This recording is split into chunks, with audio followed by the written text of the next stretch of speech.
자, 이번에는 클래스룸 어세스먼트를 시작하겠습니다. 지난주에 Principles of Language Testing에 이어서 이번 주 클래스룸 어세스먼트를 시작하는데요. First Week이라 하는데 사실상 이건 3주 때 배웠던 내용입니다. 자, 클래스룸 어세스먼트. 자, 다음에는 이제 테스트 타입에 대해서 이제 알아보고요. 두 번째 세션에서는 테스트 스페시피케이션, 어떻게 테스트 스페시피케이션을 만드는가. 세 번째 세션에서는 테스트를 만드는 어떤 절차, 실용적인 절차에 대해서 한번 알아보도록 하겠습니다.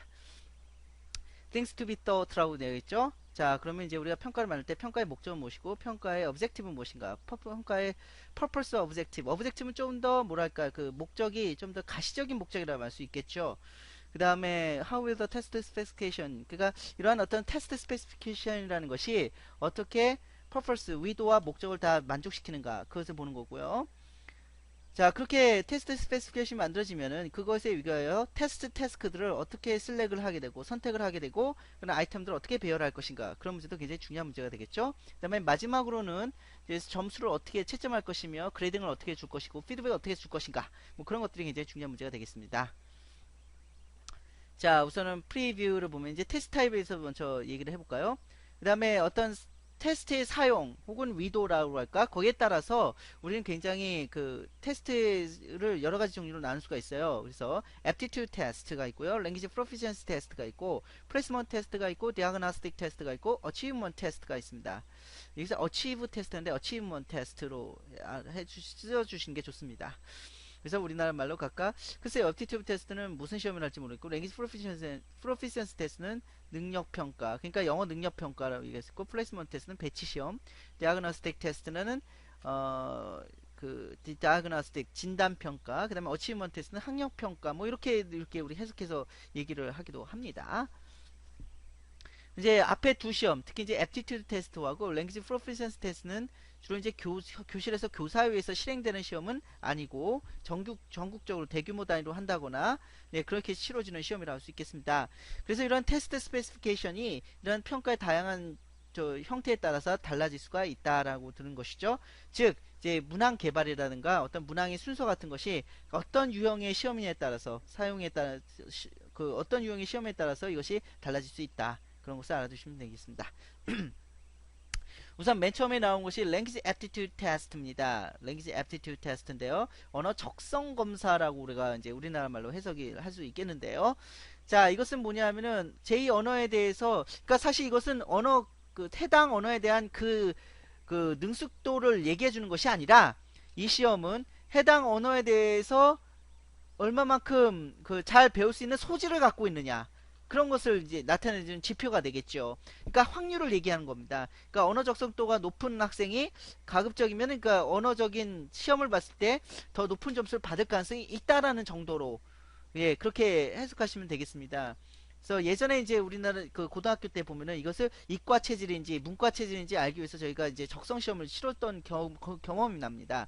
그래서 그냥 이거는 참고 정도로, 그러니까 이 학생은 이거 문과 쪽으로 갔을 때 더 공부를 잘하겠다라고 하는 그런 파서빌리티가 있는 거예요. 그래서 이것은 언어적 적성 검사는 영어 그 자체의 능력을 보는 것이 아니라, 영어를 하면은 어느 정도 얘가 참 좋은 점수를 받을, 그러니까 언어적 적성이 있다라는 것을 알려주는 그런 어떤 시험을 랭귀지 애프티튜드 테스트라고 볼 수 있겠습니다.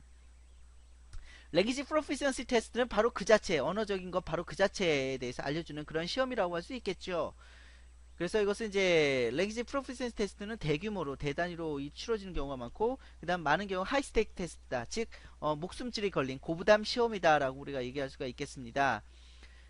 그래서 이건 라지 스케일 and 하이 스테이크 테스트가 많고요. 그 다음에 이것은 게이트 키핑 룰을 가지고 있다. 그러니까 이것은 뭐냐면 문지기 역할을 하고 있다. 그러니까 어느 정도 점수를 맞으면은, 그러니까 이 학생은 받아들이고 그 이하 점수를 맞은 학생은 이제 떨어뜨리는, 그러니까 그 보통 이 문지기 역할이 뭡니까? 그러니까 적성이 되는 사람, 적격자기, 그러니까 자격이 되는 사람만 받아들이잖아요. 그렇죠? 그게 이제 게이트 키핑 룰입니다. 그래서 자격이 안 되는 사람 떨어뜨리고, 그런 역할도 가지고 있다라는 것이죠. 그렇죠? 그래서 보통 우리가 토플 테스트 갔을 때 토플 600점 이상을 받으면은 이런 학교는 지원할 수 있는데, 토플 600 미만을 봤을 때는 지원할 수 없다라고 하는, 그러니까 사실은 그런 것들이 게이트 키핑 롤이라고 할 수가 있겠죠. 그래서 랭귀지 프로피션시 테스트는 굉장히 그 그러니까 평가하고자 하는 가 무엇인가, 이 시험이 평가하고자 하는 바가 무엇인가가 굉장히 명확하고, 구체적으로, 그 다음 체계적으로 잘 기술이 되어 있어야 된다는 겁니다. 다음에 세 번째로는 플레이스먼트 테스트. 이건 배치 시험이라고 얘기할 수 있는데요. 배치 시험 같은 경우는 여러분 ESL이나 영어학원 가면은 처음에 그 배치 시험을 봐서 그 시험 성적 결과에 따라서 이제 그 사람을 이제 반을 이제 지정을 해줍니다. 만약 어떤 학생이 굉장히 시험 성적이, 그러니까 굉장히 영어 실력이 좋아서 배치고사 성적 결과에 의해서 굉장히 고등반에 배치가 된다. 그렇죠? 그래서 이거는 이제 그런 식으로 이제 생각을 해보시면 될 것 같습니다. 그래서 배치 시험이라는 것은 이제 그런 것이고요. 그 다음에 배치 시험에 보는 것은 예를 들어서 this test usually includes the sampling of this material to be covered in the various courses in a curriculum. 그러니까 앞으로 추후에 배울 내용을 가지고 미리 시험을 치르는 경우가 굉장히 많다는 것이죠. 그렇죠? 어쨌든 간에 그 학생의 성적에 따라서 그 학생의 적합한 반을 찾기 위해서 치르는 시험이 플레이스먼트 테스트다. 다음에 다이그노스틱 테스트는 일종의 형성평가적 요소가 굉장히 강한데요. 이 다이그노스틱 테스트의 목적은 언어적인 어떤 측면에 대해서 그 사람이 거기에 대해서 잘 알고 있는지 모르고 있는지 진단해주고자 할 때 그때 치르는 그런 시험이다라고 얘기할 수가 있겠습니다. 네, 그래서 이러한 시험들 같은 경우 굉장히 그 수험자들한테 유익한 정보를 많이 제공해주는 측면이 있고요. 굉장히 어떤 단일 점수로 주는 것이 아니라 세부적인 점수로 주는 경우가 많다라고 한다는 것입니다. 그래서 이건 미래에 그 학생이 어떤 것을 배워야 되고 그리고 현재의 문제점이 무엇인가를 파악해서 주는 그러한 시험 성격의 시험이라 할 수 있겠습니다. 그래서 결국 다이그노스틱 테스트는 결국 어떤 그 기능상 형성평가의 기능에 가깝다라고 우리가 얘기할 수가 있겠습니다. 자, 그러면은요. 그 다음 시험은 이제 Achievement Test라고 얘기할 수가 있겠는데요. 이건 이제 학력평가라고 하는데 이것은 약간 Summative Assessment와 좀 비슷한 기능을 가지고 있다라고 얘기할 수 있습니다. 그래서 이 시험은 어떤 클래스룸 레슨이라든가 유닛이라든가 혹은 전체 교육과정에서 얼마만큼 배웠는가를 평가하는 그런 시험이다라고 얘기할 수가 있겠습니다. 그래서 어떤 특정 시간을 딱 그 정하고 그 시간 동안 그러니까 그 시간에서 지금까지 배웠던 내용들을 모두 한번 그 평가를 해보는 그래서 얼마나 그 많이 익히고 있는가 그것이 이제 학력 평가의 어떤 기능이라고 할 수가 있겠죠. 예. 물론 이제 이 시험도 그 각 때에 따라서는 디아그노스틱으로 그러니까 진단평가적 성격을 가지고 있지만 그의 주된 기능은 무엇이냐면은 이 학생이 과연 코스 오브젝티브가 그러니까 지금까지 이제 교과 과정에서 설정된 그런 어떤 목표가 제대로 수행됐는지를 결정하는 것이 가장 큰 목적이라고 얘기할 수 있겠죠. 네, 그렇습니다. 자, 그 다음에 네, 이렇게 학력평가 끝나면은 이제 테스트 스페시피케이션에 대해서 우리가 좀 얘기를 좀 나눠야 되겠는데요. 사실 이제 이러한 테스트 스페시피케이션이라는 것은 하나의 설계도라고 보시면 됩니다. 언어평가상에서 설계도인데 항상 건물을 지을 때 설계도를 가지고 짓죠. 평가도 마찬가지로 이런 테스트 스페시피케이션이라는 어떤 하나의 블루프린트, 설계도를 가지고 문항을 만들고 평가 문항을 만들고 평가 태스크를 만드는 것이지요. 예, 스펙의 역할 여기 잘 나와 있죠. clarity 뭐 reliability and then 그래서 따라서 validity를 높인다 이런 역할을 있고요.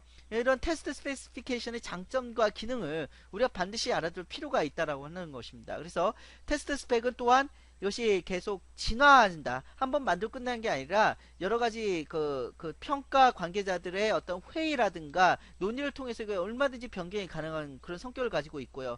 그리고 이러한 그 테스트 스페시피케이션이 그래서 진화한다는 표현을 많이 쓰고 있습니다. 그리고 테스트 스페시피케이션 하나의 레코드입니다. 그래서 평가를 어떻게 만드는지 구체적으로 그 평가에 만든 역사나 그런 것들을 보여주는 절차를 보여주는 하나의 레코드 뱅크가 될 수 있다라고 한다는 거 잊지 말아 주시기 바랍니다. 자, 그래서 이런 더 롤 오브 테스트 스펙 각 평가 단계별로 테스트 스펙의 역할이 어떻게 되는가 이것을 잘 나와 있죠. 그래서 보면 이제 맨데이트라고 나와 있죠. 맨데이트는 pressure from test user. 그러니까 평가 사용 집단의 어떤 환경, 어떤 요구 그런 것들 우리가 맨데이트라고 볼 수 있겠습니다. 그래서 이런 시험을 만들어 달라, 이런 시험이 필요하다라는 건 어떤 평가 관계자들로부터 어떤 요구나 그런 것들이 있다면 그것이 맨데이트겠죠. 맨데이트를 받아서 자 스킬을 우선 결정을 하고 그 어떤 것을 측정할 것인가 그 결정하고 그 다음에 write 스펙을 스페시피케이션 씁니다. 그래서 스페시피케이션 쓰고 나서 그 다음에 그런 스펙으로부터 아이템이나 태스크를 쓰고요. 그 다음에 테스트를 모아서 하나의 파일럿 과정을 거칩니다. 파일럿이나 트라이얼 과정을 거칩니다. 그래서 한번 시범적으로 평가를 한번 운영해 본다는 얘기겠죠. 그래서 마지막으로 finalize operational measure. 그 다음에 결국 이제 어떤 것을 시험을 볼 것인가를 이제 확정하는 이런 관계가 있습니다. 그래서 이러한 단계들이 각각 다 이제 이렇게 순환되는 그런 구조라고 얘기할 수가 있겠습니다. 여기 보면 이제 세 번째로 스펙뱅크와 스펙맵에 대한 개념이 있는데요. 스펙뱅크와 스펙맵에 대한 개념을 알아두시기 바랍니다. 그래서 스펙뱅크라는 건 뭐냐면은 어떤 스펙이라는 것들을 굉장히 그 체계적으로 그렇게 모아둔 하나의 모음집이라고 보면 되겠습니다. 여러분 이제 데이터베이스라는 걸 혹시 들어보셨는지 모르겠는데 일종의 데이터베이스 오브 더 스페시피케이션이라는 것이죠. 그렇죠? 그래서 데이터들을 완전히 뱅크로 모아둔 거예요. 은행 그렇죠? 그래서 이런 것들은 이제 뭐냐 하면은 스펙들이 사실 하나의 시험을 만드는 데는 굉장히 많은 스펙들이 들어가게 됩니다. 그렇죠? 그래서 그런 스펙들을 모두 하나의 체계적으로 잘 이렇게 모아둔 어떤 모음집 이런 걸 우리가 스펙뱅크라고 얘기할 수가 있는 것이고요. 일단 스펙맵이라는 것은 뭐냐면은 아래도 저 예에서도 보시다시피 이런 스펙들 사이에 상위 스펙과 하위 스펙이 있는데 그런 관계도를 잘 명시적으로 그림을 잘 설명한 것이 바로 우리가 스펙맵이라고 할 수가 있겠습니다. 그쵸? 그러니까 예를 들어서 리딩 테스트다. 그러니까 토플 테스트를 치른다 그러면은 그 시험 전반을 다 아우르는 하이 레벨의 스펙이 있고요. 테스트 스페시피케이션이 있고요. 그 다음에 리딩, 리스닝, 라이팅 그런 시험으로 나눠져 있다 그러면은 각각 그 시험에 해당되는 스펙이 있겠죠. 리딩 테스트에 대한 스펙, 그 다음에 라이팅 테스트에 대한 스펙, 그렇죠? 그런 리딩 테스트 전반을 아우르는 또 스펙이 있을 거고요. 그래서 그런 것이 이제 그 다음 단위의 스펙일 것이고요. 그 다음에 리딩 테스트도 보면은 뭐 보캐블러리를 측정하는 시험, 스캐닝을 측정하는 시험, 뭐 스키밍을 측정하는 시험, 각각의 섹션이 있습니다. 그러면 각 섹션별로 아우르는 그 섹션을 아우르는 또한 스펙이 또 있고요. 그 다음에 그 아래 스펙 그 섹션별로 아우르는 스펙이 있다면 또 하위 스펙이 또 있겠죠. 각 문항별 스펙이 또 있을 수가 있습니다. 그쵸? 이렇게 스펙을 어떤 단계별로 이렇게 잘 제시해준 어떤 그림상으로 잘 제시해준 어떤 데이터가 바로 우리가 스펙맵이라 할 수가 있겠죠. 그 다음에 또 알아두셔야 될 관점이 리버스 엔지니어링 스펙과 스펙 드리븐 테스트라는 것이 있습니다. 그래서 스펙 드리븐 테스트는 우선 스펙을 먼저 만들고 그 스펙에 위거해서 그 테스트 문항을 개발 그렇죠? 그렇게 하는 그런 단계가 바로 스펙 드리븐 테스트라고 할 수 있는 것이고요. 그 다음에 리버스 엔지니어링은 이미 스펙이 만들어져 있습니다. 이거는 스펙이 먼저 만들어져 있는데요.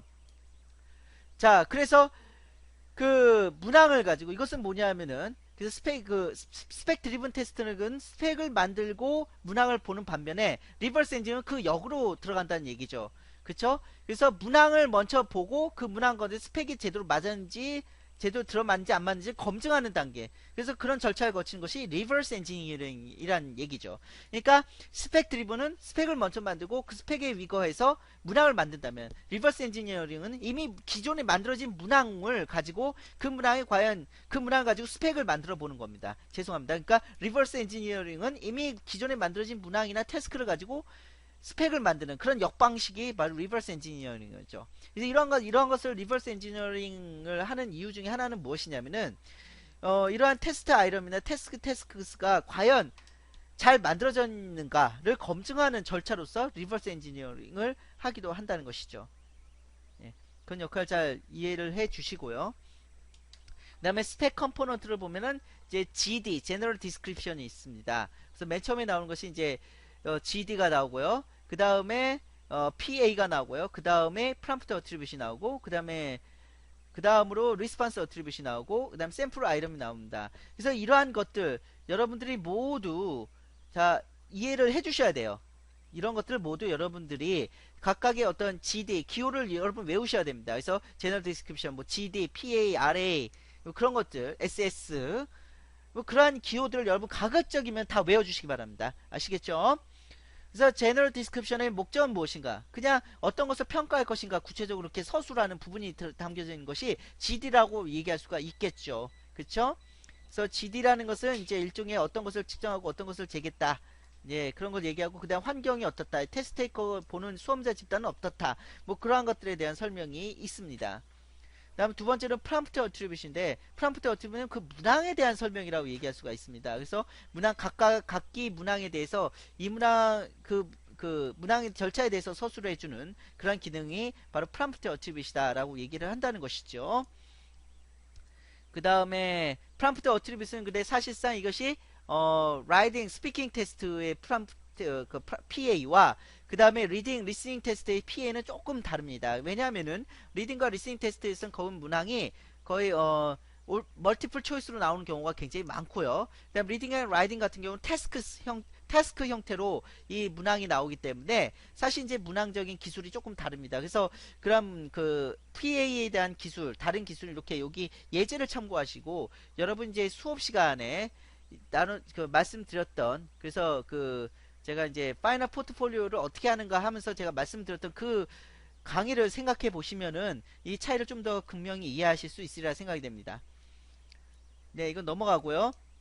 그다음 리스판스 어트리뷰트는 그러니까 수험자가 그 시험에 주어졌을 때 수험자가 뭘 어떻게 할 것인가를 기술하는 부분이라 얘기할 수가 있겠죠.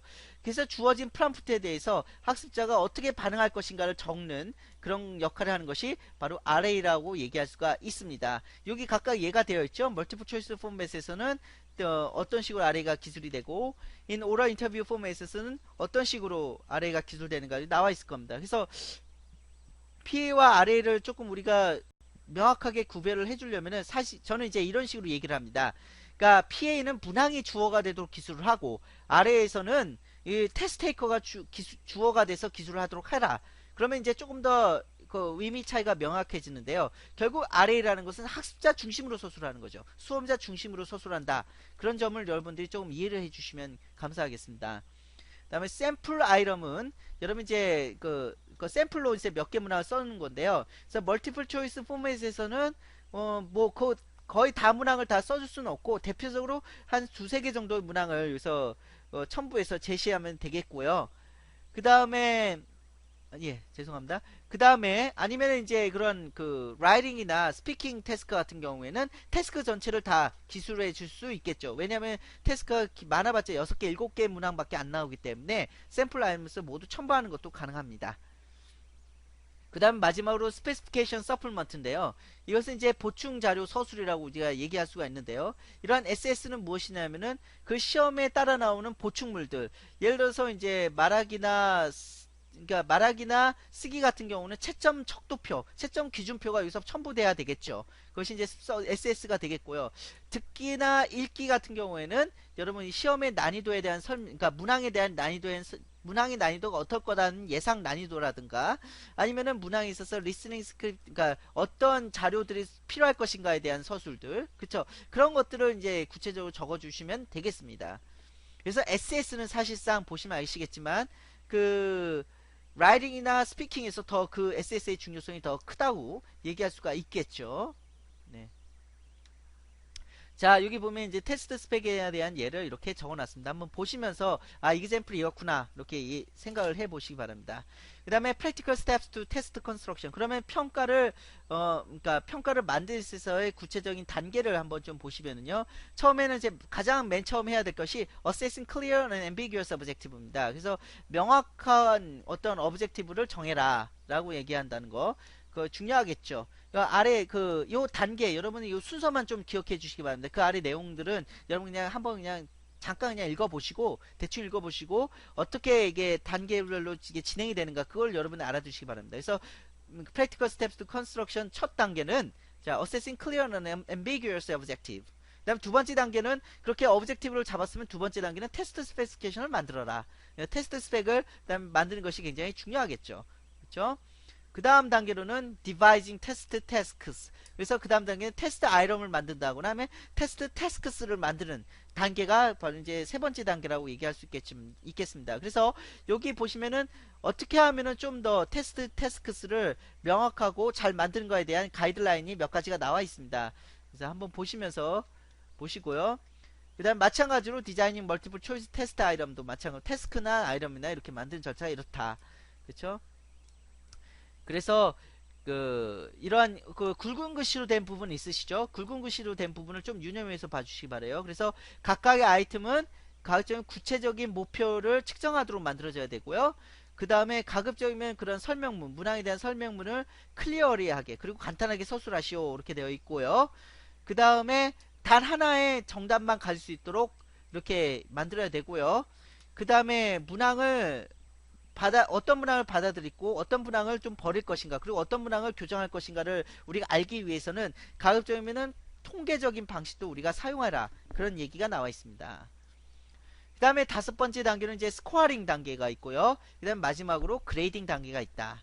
그쵸? 이러한 것들을 스코어링 채점을 하고 그 채점에 의해서 등급을 매기는 이런 작업으로서 이런 우리가 생각을 해야 되겠죠. 그 다음에 마지막으로 giving feedback, 그죠?